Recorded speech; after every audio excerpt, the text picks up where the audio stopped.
Page 289, this is number 2 at the bottom of the page, is another exercise in reading.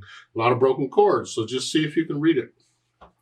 This time you get the broken chord, or the 7th chord in the right hand. However, I'm going to pretend I'm going to learn this, so I'm going to go through the process for learning a piece of music that I use. I'll look it over, it's 2 lines long, treble bass clef. No sharps in the key signature, so C major or A minor. I'll look at the end, we're here, last 2 measures. It's a C major chord, I figure we're in C major. It's a 7th chord, but still in C major. So I'm going to do the scales on arpeggios for C major and A minor. Those are the choices for that. If you don't know them, shame on you, 1 octave. If you do know them, which you should by now, then be doing them 2 octaves. But do the stuff I explain in the video. Don't just mindlessly hurry up and go through them.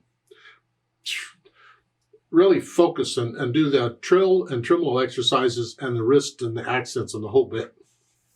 Goes a long way in helping your technique and your control. 3/4 time signature, I see 8th notes all over the place. Now the hands really are only playing 1 hand at a time. To shorten this video, I'm going to take both hands together. Otherwise, you could do it 1 hand at a time. So you're starting out here and here. And again, when I only have a 3rd, I use 4th finger. So I'm not using 1, 2, 3, 5. I'm using 1, 2, 3, 4 on these. Because that's what I was taught, and that's what I do. So it's here. 1 and 2 and 1 and 2 and 3 and. You have to move the right hand each time. That's fine.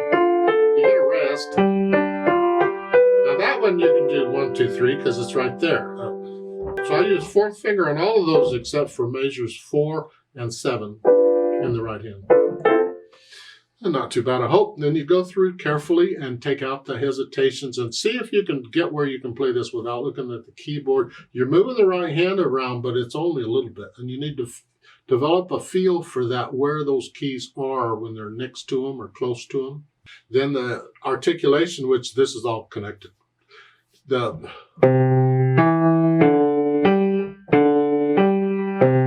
you want to call that a melody, you'd lift up at the end of the line, so like taking a breath. The right hand, you can connect it and lift up for the rest. So you connect it. So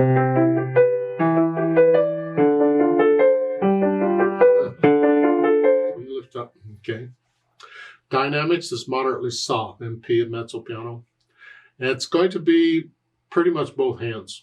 I'd say it's the melody, and I think the melody is really the left hand, except these low notes will come out all by themselves.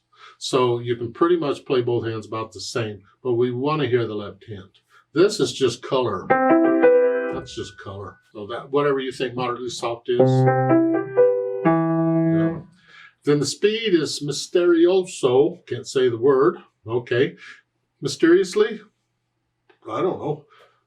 I guess you're not going to zip through it. That's not mysterious. And this.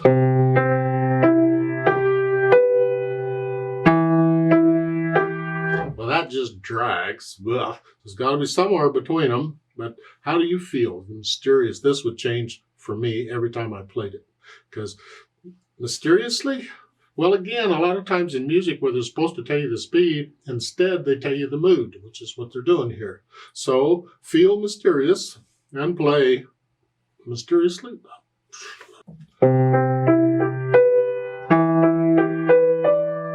Kind of an andante feel to me. 1 and 2 and 3. Because the 8th notes will want to slow it down, but this pattern in the left hand's going to want to speed it up a little bit. Yeah. Now they've added pedal. I like it without pedal. Sounds just fine to me. And you always learn a piece without pedal first so you can hear it and so you know the fingers are doing what they're supposed to do. Because the pedal can cover that up. But they're changing the pedal with a harmony. Here it happens to be each measure. If you want to hear the phrasing, then you lift the pedal with the hands at the end of the first line so you hear a phrase, a little silence. If you don't want to hear the phrasing, then you can legato pedal it all the way through. The notes go down first, and then the pedal. And the pedal changes after you play the notes, so it overlaps just a little bit. So at the beginning, it's here.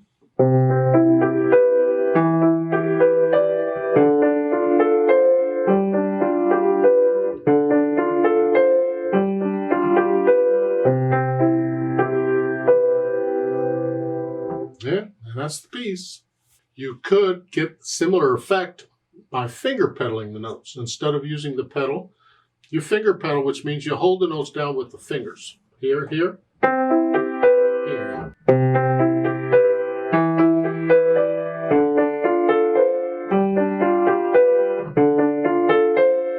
Hold them down with the finger pedal. I do a lot of finger pedaling in piano.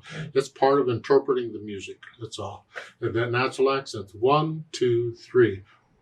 1, 2. And put a slight accent on each beat. When you subdivide beats up like this, each beat gets a little bit. So 1 and 2.